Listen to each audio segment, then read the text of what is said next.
Assalamualaikum warahmatullahi wabarakatuh. Perkenalkan, kami dari kelompok 1 ingin menjelaskan mengenai pertempuran Surabaya. Sebelumnya izinkan saya memperkenalkan anggota kelompok saya.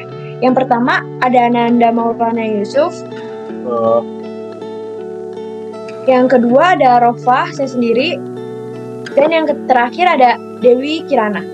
Hai. Nah, materi pertama yaitu latar belakang terjadinya pertempuran Surabaya yang akan dijelaskan oleh saya sendiri. Berdasarkan sejarah yang ada, awal terjadinya pertempuran Surabaya dilatar belakangi dengan adanya kedatangan pasukan sekutu pada tanggal 25 Oktober 1945 yang tergabung dalam AFD.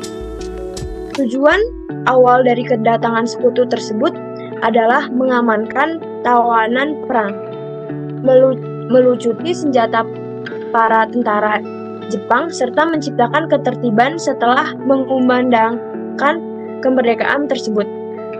Hal ini dilakukan oleh pasukan sekutu dengan menyebarkan selembar yang memiliki maksud agar masyarakat setempat menyerahkan senjata yang mereka miliki ke pihak mereka. Hal ini akhirnya memicu adanya gerakan dari masyarakat Surabaya untuk melakukan penyerangan dengan maksud untuk mengusir pasukan sekutu tersebut. Dan itu para pasukan sekutu juga pada kenyataannya melakukan tindakan di luar tujuan awal mereka. Untuk materi selanjutnya yaitu jalannya perang yang akan dijelaskan oleh Ananda. Untuk Ananda dipersilakan.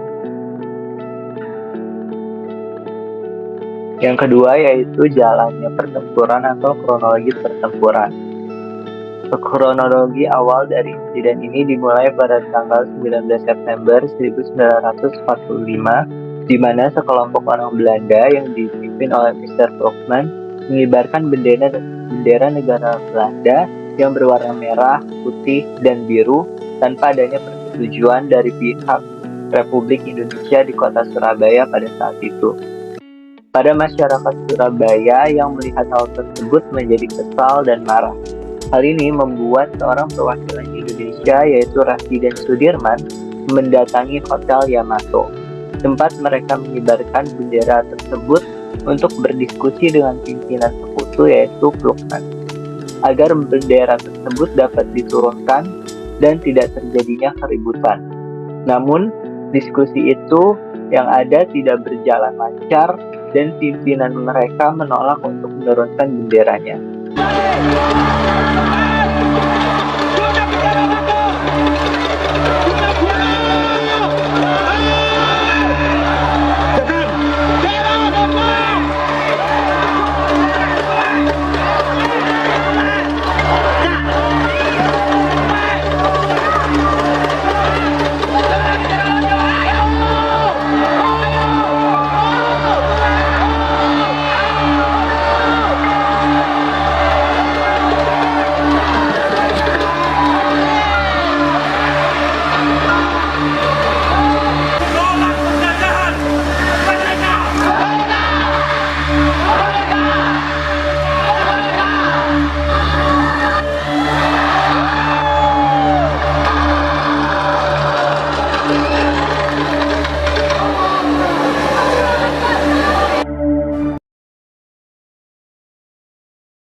Yang menjadi puncak kejadiannya, Brockman mengeluarkan sebuah pistol yang membuat perkelahian antara kedua belah pihak yang tidak dapat dihindari. Di tengah keributan tersebut, Brockman meninggal dunia karena dicekik oleh pengawal Sudirman yaitu Sidik. Namun Sidik juga tewas yang disebabkan oleh tentara Belanda yang sedang bertugas saat itu. Sudirman beserta pengawalnya yang lain berhasil menghindari insiden tersebut dan segera keluar dari Hotel Yamato untuk mengamankan situasi yang ada. Terima kasih Ananda atas penjelasannya. Untuk materi selanjutnya yaitu dampak peperangan akan dijelaskan oleh Dewi. Untuk Dewi dipersilakan. 3. Dampak pertempuran. Pertempuran tersebut telah mengakibatkan sekitar 20.000 rakyat Surabaya menjadi korban, sebagian besar adalah warga sipil. Selain itu, diperkirakan 150.000 orang terpaksa meninggalkan kota Surabaya dan tercatat sekitar 1.600 orang prajurit Inggris tewas, hilang dan luka-luka, serta puluhan alat perang rusak dan hancur. Terima kasih untuk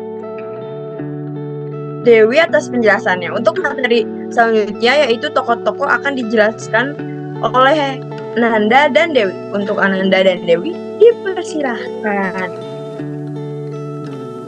Keempat, tokoh-tokoh. Pertama, Bung Tomo. Saat peperangan terjadi di Surabaya, Bung Tomo memimpin Barisan Pemberontak Rakyat Indonesia atau BPRI di Surabaya. Kedua, ada Gubernur Suryo. Gubernur Suryo adalah warga asli Magetan dan sempat menjadi Bupati Magetan ke-13, lalu diangkat sebagai Gubernur Jawa Timur pada 5 September 1945. Ketiga, ada Maijen Sungkono. Ketika pecah pertempuran 10 November 1945 di Surabaya, Maijen Sungkono sebelum memimpin pertempuran, Sungkono juga sempat memberi semangat para pejuang lewat pidatonya pada 9 November 1945 lewat radio atau bertemu langsung. 4. Ada KH Hasyim Asy'ari. Sebelum pertempuran 10 November meletus, Bung Tomo bahkan mengunjungi KH Hasyim Asy'ari untuk meminta izin membacakan pidatonya yang terinspirasi dari resolusi jihad.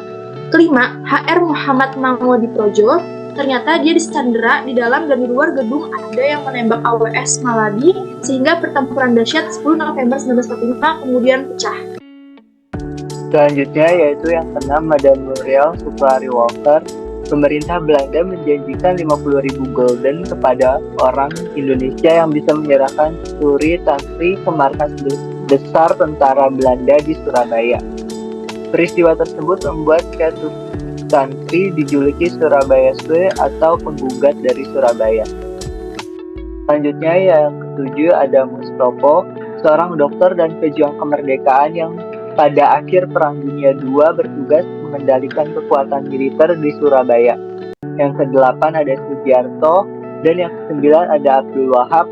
Abdul Wahab adalah fotografer yang banyak mengabadikan momen pada tanggal 10 November 1945 dan perobekan bendera Belanda di Hotel Yamato. Terima kasih untuk Ananda dan Dewi atas penjelasannya.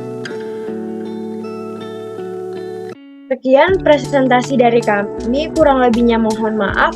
Wassalamualaikum warahmatullahi wabarakatuh.